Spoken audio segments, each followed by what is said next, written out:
basic training, the women are all in the same room, but we had our own room, just two.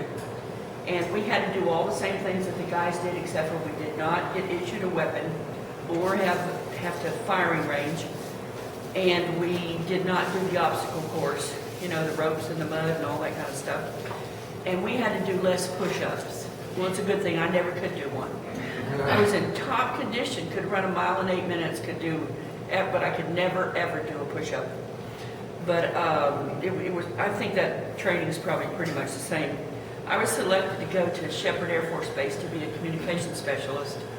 I had a top secret security clearance with access to sensitive information. That's pretty high up there.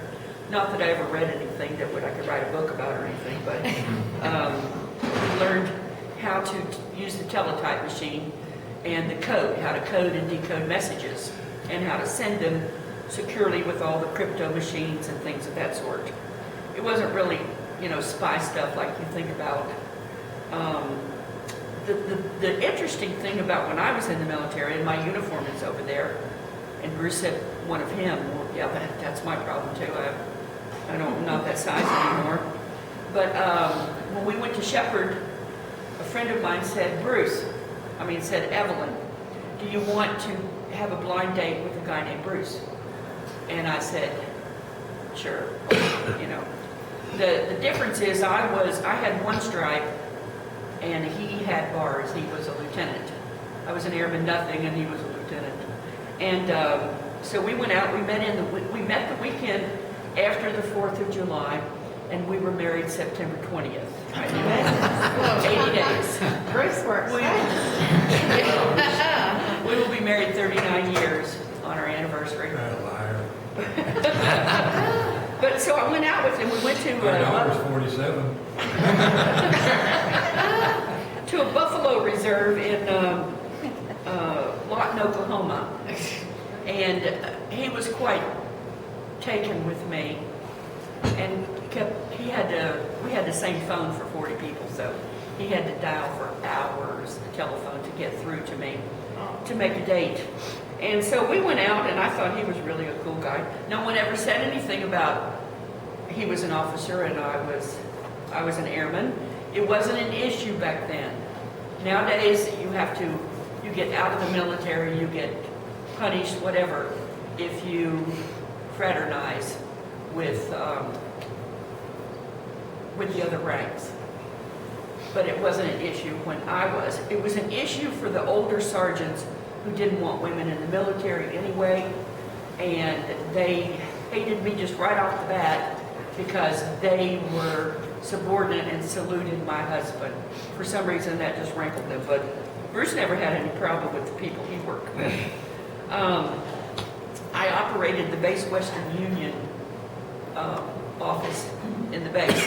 Now I'm going to tell you real quick about how we got together. We were married in Vandenberg Air Force Base in California.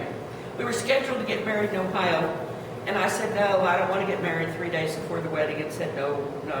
So then 3 days later, I decided I did want to get married, so I flew to California with my mother. I wasn't going to get married alone, and married him. I was supposed to go to Westover Air Force Base in Massachusetts, and he was going to Tucson, Arizona. That's a long way apart. But we thought, well, you know, whatever. We were in love. And after we got married, we went to do the name change. And he met an officer who had gotten out of the military.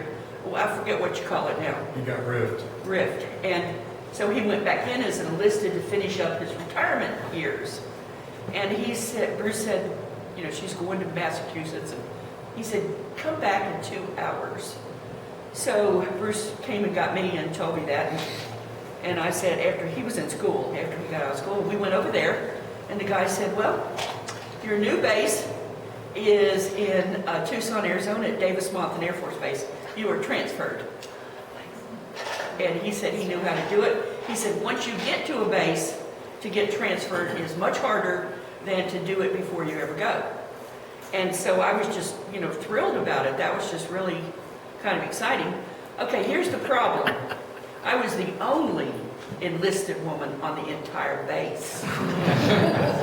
Talk about sticking out like a sore thumb wherever you go. And when I went to tell you, I forgot that when I was in, where Bruce and I met in Wichita Falls at Shepherd, there were 250 enlisted women.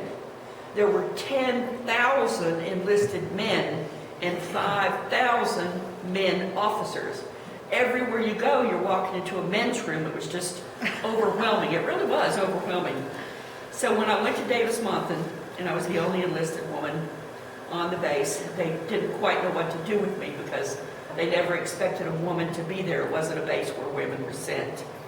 And so it took a little bit of adjustment, but I did the Western Union office, then I learned how to do the PBX, and then I went into my, what I was trained to do. Because what I was doing was being a typist, and I was not trained as a typist. I did not do it well. So, but I went to do my job.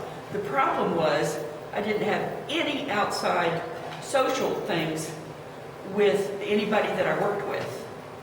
They didn't want to. They were single. I was married. It just didn't work out. It was a little bit of a problem. But I learned a lot of things in the military. Of course, Bruce is the best thing that I got in the military. I got pregnant and had my daughter and got out. Now I don't think you have to get out, whether you're married or not married. But I wanted to. I did not like being in the military. I'm not a military person. It was just very difficult for me. And Bruce was a wonderful military person. He loved everything. Shiny shoes, and that was just right up his alley.